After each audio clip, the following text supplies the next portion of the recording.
The cargo hold of the merchant vessel Stellar Drift hummed with the low vibration of failing gravity stabilizers.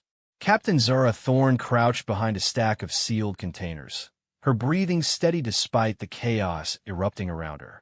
Plasma bolts scorched the air above her head, leaving trails of superheated ions that made her eyes water. Human scum. The voice belonged to Commander Vextar, a hegemony enforcer whose reputation for brutality preceded him across 3-star systems. His reptilian features twisted with disgust as he stalked through the cargo bay, scanner rifle charged and ready. You cannot hide from hegemony justice forever, pirate. Zara almost laughed at the accusation. Pirate. If only it were that simple. The truth was far more complicated and infinitely more dangerous. She was carrying something that could change the balance of power in the galaxy, and the hegemony would kill everyone aboard this ship to get it. The other crew members had already been rounded up. She could hear their muffled protests from the main corridor, where Vextar soldiers held them at gunpoint. Captain Morrison, the gruff old spacer who had given her passage, was probably cursing himself for ever agreeing to take on a mysterious passenger with credits to burn. Vextar's heavy footsteps echoed closer. The scanners show your biosignature. Human. Surrender now, and I may allow you to die quickly. Zara pressed her back against the cold metal of the cargo container and closed her eyes. 3 months ago, she had been Dr. Zara Thorne, xenoarchaeologist, studying ruins on the remote world of Kepler 442b. 3 months ago, she had made a discovery that terrified the academic establishment so much they tried to have her killed. 3 months ago, she learned why humans were really banned from most of the galaxy. The official reason was simple enough. Humans were too aggressive, too unpredictable, too prone to violence. Most species in the galactic hegemony viewed Earth as a quarantined world, its inhabitants barely civilized enough to warrant trade relationships. Humans could visit certain neutral ports, work specific jobs, but they were barred from the inner systems and forbidden from accessing most ancient technology. What Zara discovered in those ruins changed everything. The precursors, the ancient race that had seeded technology throughout the galaxy, hadn't disappeared mysteriously. They had been human, not exactly like modern humans, but close enough that the genetic markers were unmistakable. Every piece of alien technology in use today, from faster-than-light travel to gravity manipulation, had been created by humanity's ancestors. The hegemony knew. They had always known. The quarantine wasn't to protect the galaxy from humans. It was to protect their power structure from the truth. A scanner bolt buzzed past her hiding spot, its blue energy signature designed to penetrate most known materials and track biological targets. Vextar was getting impatient. Your silence accomplishes nothing, he hissed. We have already retrieved the data core from your quarters. We know what you found on Kepler 442b. Did you really think such dangerous information would be allowed to spread? Zara felt the small device in her jacket pocket, no larger than her thumb, but containing terabytes of proof. Archaeological evidence, genetic analysis, translated precursor texts that clearly identified Earth as the origin point of galactic civilization. She had made copies, scattered them across secure networks, but this was the original, the smoking gun that could free humanity from its invisible prison. Another scanner bolt, this one closer. The energy discharge made her fillings ache. She had to move. Staying hidden would only delay the inevitable, and every second that passed was another second the hegemony had to cover up the truth. Zara took a deep breath and stood up, hands raised but ready. Vextar emerged from behind a support pillar, his scanner rifle trained on her chest. The weapon was a work of art in its lethality, capable of tracking targets through multiple barriers and delivering a focused energy beam that could punch through battle armor. Finally, he said, his forked tongue flicking out to taste the air. The infamous Dr. Thorne. You have caused considerable trouble for my superiors. Good, Zara replied. I was hoping to make their lives difficult. Vextar's lips pulled back in what might have been a smile. Brave words for someone about to die. Perhaps you do not understand the gravity of your situation. The information you carry threatens the stability of galactic civilization. Billions could die in the chaos that would follow its release. Billions are already dying under hegemony rule, Zara shot back. At least this way they'll die free. The Enforcer's eyes narrowed. Without warning, he fired. The scanner bolt streaked toward her, its blue energy trail cutting through the recycled air of the cargo hold. Time seemed to slow as Zara watched death approach at the speed of light. Then, something impossible happened. The scanner bolt stopped. Not deflected, not absorbed, but stopped. The blue energy beam hung in the air 3 feet from Zara's chest, writhing like a living thing caught in an invisible net. Vextar's eyes went wide with shock, his scanner rifle forgotten as he stared at the impossible sight. Earthborn, Zara said quietly, surprised by the steadiness of her own voice. Try again. The words came from somewhere deep inside her, as if spoken by someone else entirely. She felt a strange tingling in her fingertips, a warmth spreading through her body that had nothing to do with adrenaline or fear. The scanner bolt pulsed once, then slowly began to rotate in place, its deadly energy contained within a sphere of what looked like crystallized air. Vextar stumbled backward, his reptilian features pale with terror. Impossible, he whispered. Humans cannot manipulate energy fields. You lack the genetic markers for psionic abilities. Zara stared at the floating bolt, understanding flooding through her mind like water through a broken dam. The ruins on Kepler 442b hadn't just contained historical records. They had contained something else, something that had been waiting for a human to find it.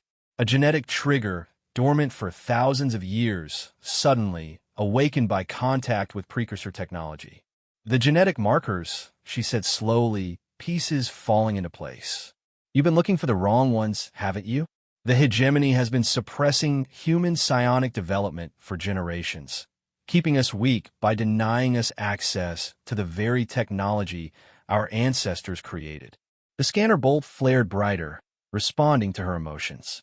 With a gesture she had never learned, but somehow knew, Zara sent the energy beam spinning away from her. It struck the far wall of the cargo hold and dissipated harmlessly, leaving only a faint scorch mark. Vextar raised his rifle again, his hands shaking. You are an abomination. The hegemony will not allow. The hegemony has been lying for 1,000 years, Zara interrupted. The warmth in her body was growing stronger, and she could feel something vast and ancient stirring in the depths of her mind. Memories that weren't her own, knowledge passed down through genetic channels that the alien powers of the galaxy had tried desperately to keep closed. They built their empire on the bones of my people, using our technology while keeping us ignorant of our own heritage. She took a step forward, and Vextar immediately fired again. This time, Zara didn't even flinch. The scanner bolt stopped inches from her palm, its energy flowing into her hand like water into a cup. She could feel the weapon's power coursing through her, adding to the growing strength that sang in her bones. The precursors didn't disappear, she continued, advancing on the terrified enforcer. They evolved. They became something beyond physical form, but they left behind safeguards, genetic locks in their descendants, waiting for the right moment to activate. Vextar dropped his rifle and reached for his communicator, desperate to call for backup. Zara gestured casually, and the device crumbled to dust in his claws. Every piece of technology in this galaxy comes from human innovation, she said. Faster than light travel, gravity manipulation, energy shields, scanner weapons, all of it. The hegemony has been using stolen property while keeping the rightful owners in chains. The enforcer's courage finally broke. He turned and ran toward the cargo hold exit, his heavy footsteps echoing off the metal walls. Zara let him go. There would be time to deal with Vextar later. Right now, she had more pressing concerns. The warmth in her body had become a fire, and with it came a flood of information that made her head spin. Technical specifications for devices that wouldn't be invented for another century. Star maps showing the location of hidden precursor facilities. Most importantly, a list of other humans who carried the dormant genetic markers, scattered across the galaxy in mining colonies, trading posts, and frontier settlements. Zara pulled the data device from her pocket and held it up to the light. The archaeological evidence it contained was important, but it was only the beginning. What she carried now, in her very DNA, was the key to humanity's return to its rightful place among the stars. She could hear shouts from the corridor as Vextar reached his soldiers. Orders being barked, weapons being charged, threats being made. The hegemony forces would storm the cargo hold within minutes, and they wouldn't make the mistake of underestimating her again. But Zara wasn't afraid anymore. The fire in her bones told her everything she needed to know about the enemy's weapons, their weaknesses, their fears. The hegemony had built their power on a foundation of lies and stolen technology. It was time to remind them who the real inheritors of the galaxy were. She walked toward the cargo hold entrance, her footsteps steady and purposeful. Energy crackled around her fingers, responding to thoughts and emotion she was only beginning to understand. Behind her, the containers full of trade goods began to hum softly, their internal systems recognizing the genetic signature of their creators. The corridor beyond was filled with armed soldiers, their weapons trained on the doorway. Vextar stood behind them, his scanner rifle replaced with something much more powerful. A plasma cannon, designed to punch holes through starship hulls. "Stand down, human," he called out, his voice strained but determined. "You may have some trick with scanner bolts, but you cannot stop plasma fire. Surrender, and we will make your death swift." Zara stepped into the doorway, energy dancing around her like living lightning. The soldiers tensed, their fingers hovering over triggers. "You're right about one thing," she said, her voice carrying clearly through the recycled air of the ship. "I can't stop plasma fire." Vextar's lips pulled back in a triumphant sneer. "Then you will—" "I don't need to stop it," Zara continued, her eyes beginning to glow with an inner light. "I can do something much better." The plasma bolt that erupted from Vextar's cannon could have vaporized a small building. Instead, it struck Zara's outstretched hand and transformed into something beautiful. The superheated energy spread across her palm like liquid fire, then began to reshape itself according to her will. What had been a weapon of destruction became a sphere of pure light, pulsing with the rhythm of her heartbeat. The hegemony soldiers stared in stunned silence as Zara held their most powerful weapon like a child's toy. Several of them lowered their rifles, unable to process what they were seeing. In their universe, energy was energy. It couldn't be caught, couldn't be reshaped, couldn't be turned into something harmless by an organic being without technological assistance. "Precursor emergency protocols activated," Zara said, though the words felt strange in her mouth. They came from the genetic memory, now flooding her consciousness, technical procedures buried so deep in human DNA that they required specific triggers to surface. Hostile alien appropriation of proprietary technology detected, initiating defensive measures. The lights in the corridor began to flicker. Not random electrical fluctuations, but a pattern that spoke directly to any piece of precursor-derived technology within range. Every weapon the soldiers carried, every piece of equipment on their belts, every system keeping the ship operational, all of it had been built using principles discovered by humanity's ancestors.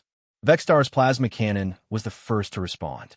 The weapon simply stopped working, its energy cells draining harmlessly into the ship's hull. Around the corridor, scanner rifles shut down one by one, their targeting systems displaying error messages in languages that hadn't been spoken for millennia. "This is impossible," Vextar whispered, staring at his useless weapon. "You're just human, barely evolved primates. You cannot command hegemony technology." "It's not hegemony technology," Zara replied, the sphere of captured plasma energy dancing between her fingers. "It never was. Every circuit, every energy matrix, every quantum processor in your arsenal, my people invented all of it. You've been playing with toys you don't understand for 1,000 years." She gestured toward the nearest soldier, an insectoid creature whose chitinous armor was powered by miniature fusion cells. The armor simply fell away, its power systems recognizing command authority that superseded any military programming. The soldier underneath was suddenly very naked and very afraid. The precursors didn't vanish into myth, Zara continued, walking slowly down the corridor as more equipment failed around her. They transcended physical existence, but they left safeguards behind, genetic triggers in their descendants, waiting for the day when their children would need to reclaim their inheritance. Captain Morrison and the other crew members were huddled against the far wall, their faces showing a mixture of terror and awe. Zara caught Morrison's eye and nodded slightly. The old spacer had treated her fairly during the journey, and she would remember that kindness. "You cannot do this," Vextar protested, backing away as his soldiers' weapons continued to fail. "The Hegemony Council will not allow a single human to threaten galactic stability. There are protocols, contingencies." "Yes, there are," Zara agreed. The plasmasphere in her hand began to pulse faster, and she could feel similar energy signatures awakening throughout the ship. The stellar drift itself was beginning to respond to her presence, its engines humming with newfound efficiency. "But they're not the Hegemony's protocols. They're ours." She reached out with her mind and felt the vast network of human-derived technology spanning the galaxy. Starships, planetary defense systems, communication networks, industrial fabricators. All of it connected by quantum entanglement principles that the Hegemony had never fully understood. They used the technology without comprehending its true nature, never realizing that it could be turned against them by its rightful owners. The first shutdown began in the Outer Rim territories. Mining platforms that had operated for centuries suddenly went dark, their automated systems refusing to acknowledge alien commands. Transport ships found themselves stranded as their navigation computers displayed messages that roughly translated to "access denied," "human authorization required." Zara felt each system as it recognized her genetic signature and rejoined the network. It was overwhelming and exhilarating, like suddenly discovering she had millions of extra limbs. The precursors had been thorough in their preparations, embedding recognition codes so deep in their technology that no amount of reverse engineering could remove them. "The quarantine of Earth ends now," she announced, her voice carrying through the ship's communication systems and beyond. Across the galaxy, other humans with dormant genetic markers were beginning to experience their own awakenings as the network recognized their signatures. Farmers on frontier worlds found they could communicate directly with agricultural machines. Miners discovered they could control excavation equipment with thought alone. Traders realized their ships would respond to their commands in ways that defied conventional physics. Vextar made one last desperate attempt to maintain control. He lunged for an emergency communication panel, trying to send a warning to the Hegemony fleet. His claws had barely touched the device when it dissolved into component atoms, recognizing his species as unauthorized users. "You don't understand what you're doing," he pleaded, his reptilian features twisted with genuine fear. "The galaxy needs the Hegemony. Without central control, there will be chaos, war, the collapse of civilization itself." "There will be change," Zara corrected, the plasmasphere in her hand finally dissipating as its energy integrated with her body's new abilities. The Hegemony built their empire by keeping humans ignorant of their own capabilities. That ends today. She could feel other awakening humans across the galaxy, their newfound abilities growing stronger by the moment. On the industrial world of Tau Ceti, a human engineer had just realized he could reprogram an entire factory complex with his mind. Near the galactic core, a maintenance worker on a space station discovered she could repair damaged systems by touching them.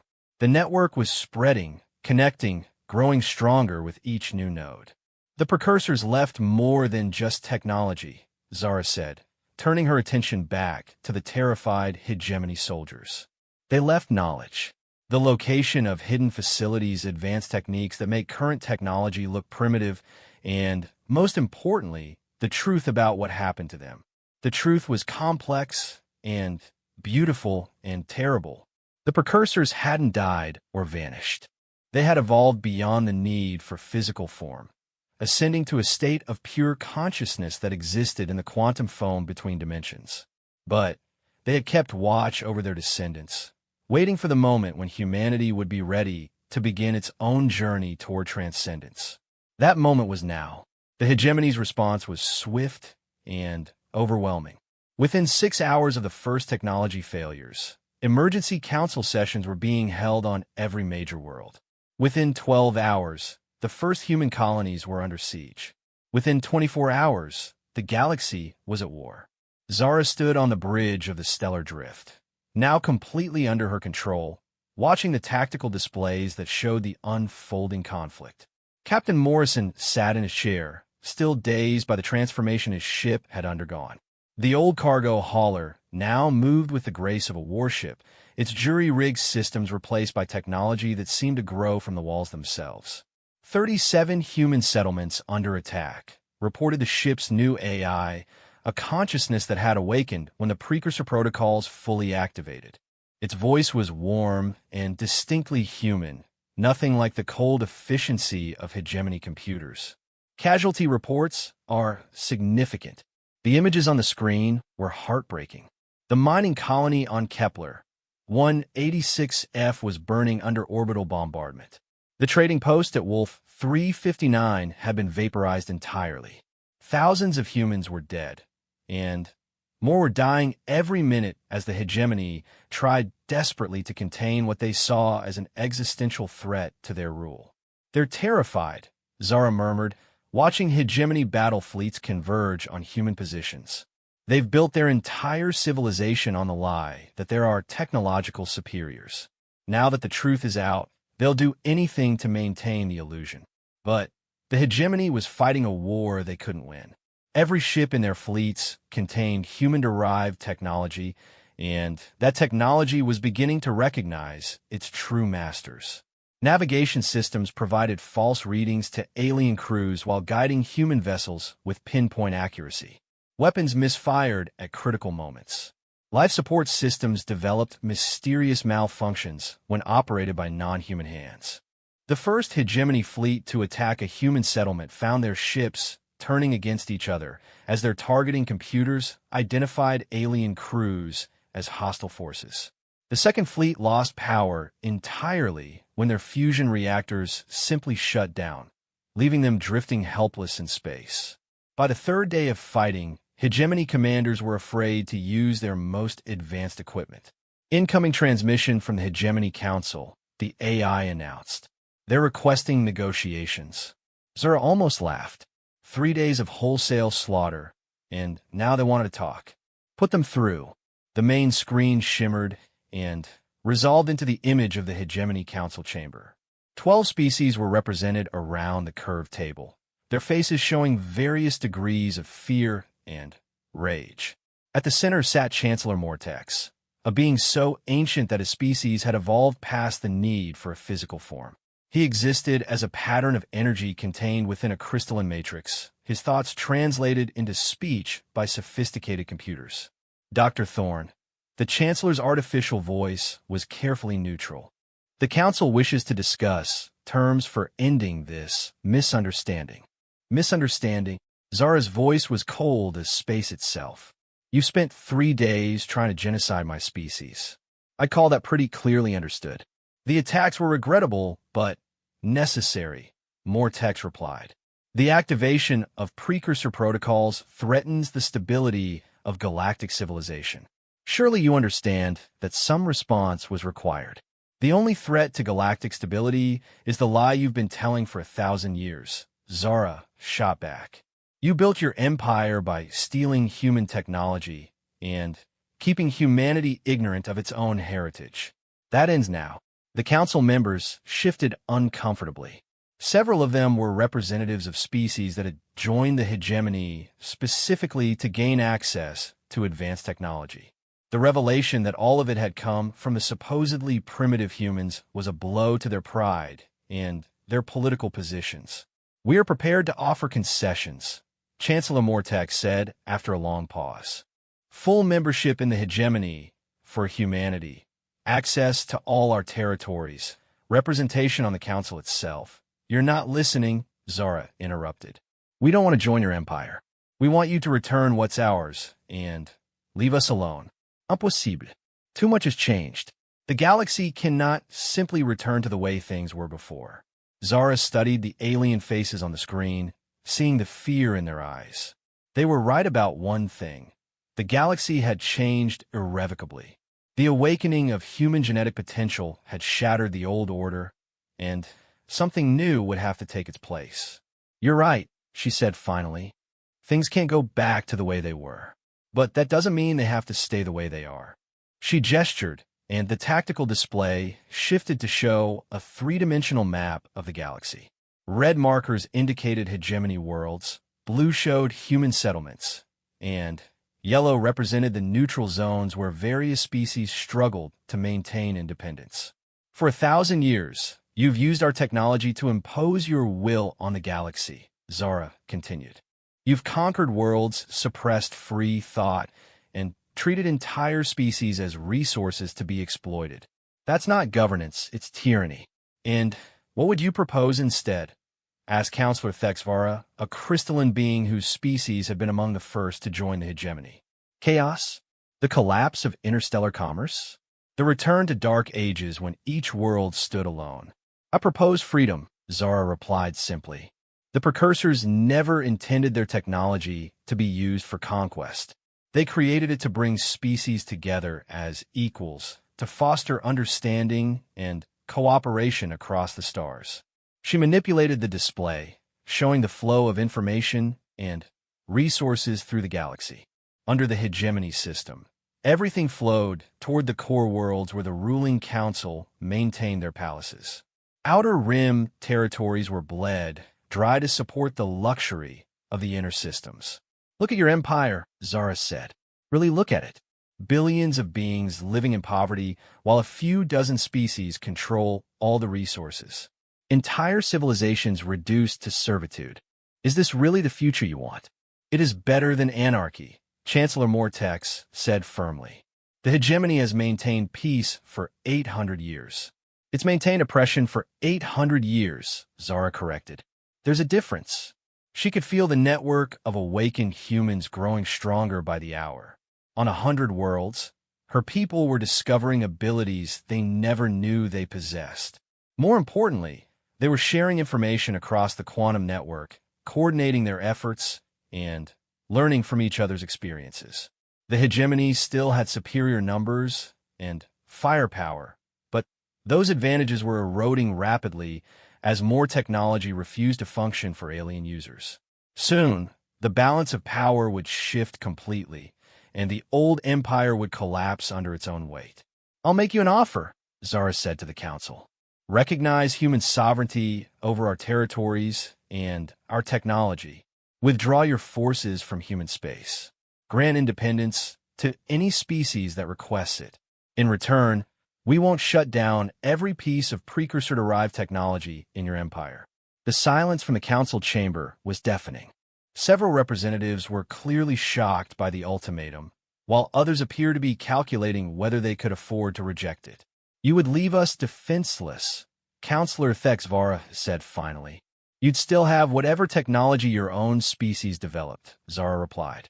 Which, admittedly, isn't much. But that's not our problem. This is blackmail, Chancellor Mortex said. This is justice. 2 years after the Great Awakening, as historians were already calling it, Zara Thorne stood on the observation deck of Haven Station, humanity's first major construction project in over a millennium. The station existed in the space between dimensions, anchored to reality by technology that the hegemony had never even imagined possible. Through the transparent aluminum windows, she could see Earth in the distance, no longer the quarantined backwater it had been for so long. The planet now served as the heart of a new kind of interstellar community, one built on cooperation rather than conquest. The final hegemony holdouts surrendered yesterday, reported Marcus Chun, her chief advisor and one of the first humans to experience the awakening. The Rigel Syndicate is requesting full membership in the Confederation. Zara nodded, Unsurprised, the Galactic Confederation that had replaced the hegemony was attracting new members daily as word spread about the freedoms it offered. Unlike the old empire, membership was voluntary and came with genuine benefits rather than just the illusion of protection. "What about the council members?" she asked. "Most of them are adapting to the new reality," Marcus replied with a slight smile. "Chancellor Mortex has established a philosophical retreat on one of the Outer Rim worlds. Apparently, he's writing memoirs about the collapse of the old order.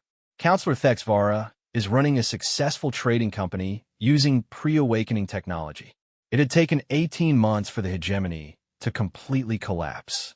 Some worlds had joined the Confederation immediately, eager to escape centuries of oppression. Others had tried to maintain the old ways, only to discover that their technology simply wouldn't function without human oversight. A few had attempted to develop their own independent systems, and Zara had been happy to help them where possible. The key to the Confederation's success was its fundamental principle: technological sovereignty. Each species maintained complete control over their own innovations while sharing freely in the common pool of human-derived technology. It was a system that encouraged cooperation and innovation rather than the zero-sum competition that had characterized the hegemony. Dr. Vance's team finished their analysis of the Kepler 442b ruins, Marcus continued. The full archive is even more extensive than we thought. There are star maps showing the location of dozens of hidden precursor facilities, technical specifications for technologies we haven't even begun to understand, and he paused, clearly struggling with how to phrase something. "And what?" Zara prompted. "Messages," Marcus said finally. "Personal messages from the precursors to their descendants. They knew this day would come, and they left instructions." Zara felt a chill run down her spine. The precursors had transcended physical existence millions of years ago, but they had never completely abandoned their interest in the material universe. Through quantum entanglement and dimensional manipulation, they had remained connected to their descendants, watching and waiting for the moment when humanity would be ready to take the next step. "What kind of instructions?" she asked quietly. "See for yourself." Marcus activated a holographic display, and suddenly Zara was looking at a figure that was unmistakably human, yet somehow more than human.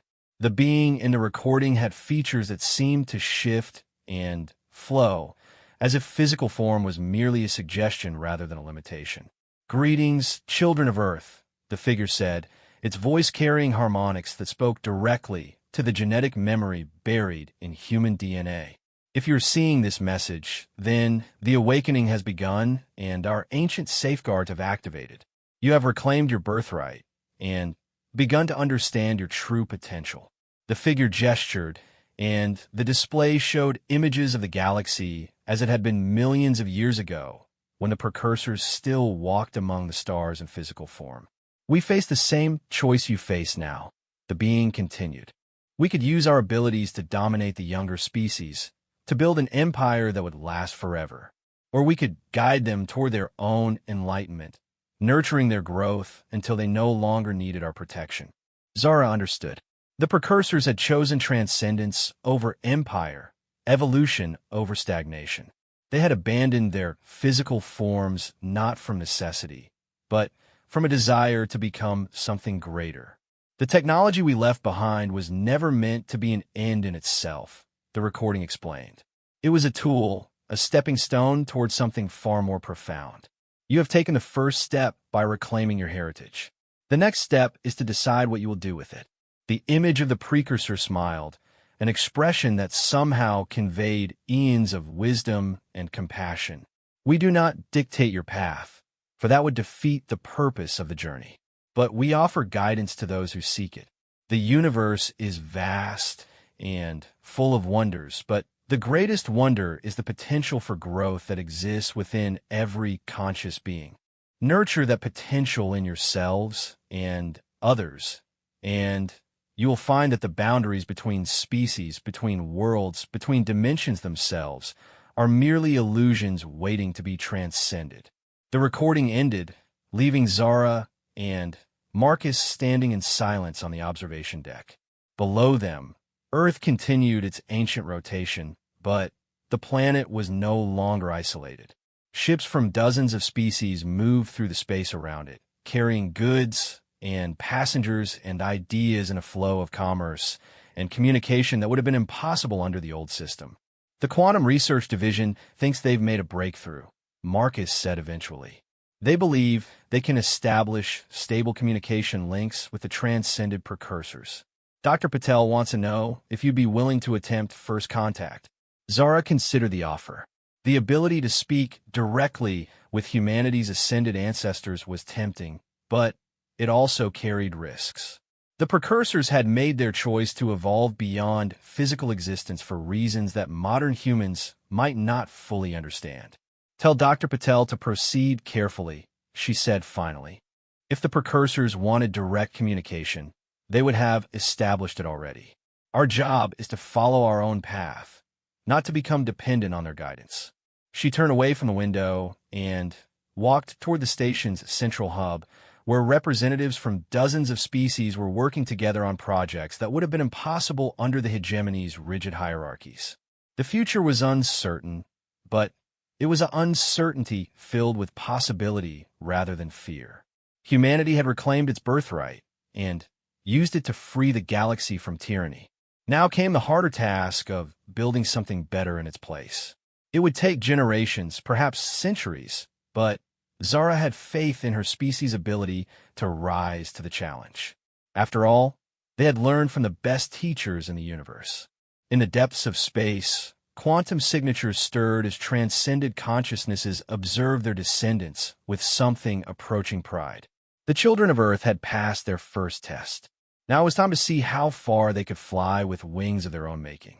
The galaxy held its breath and waited to see what wonders would come next.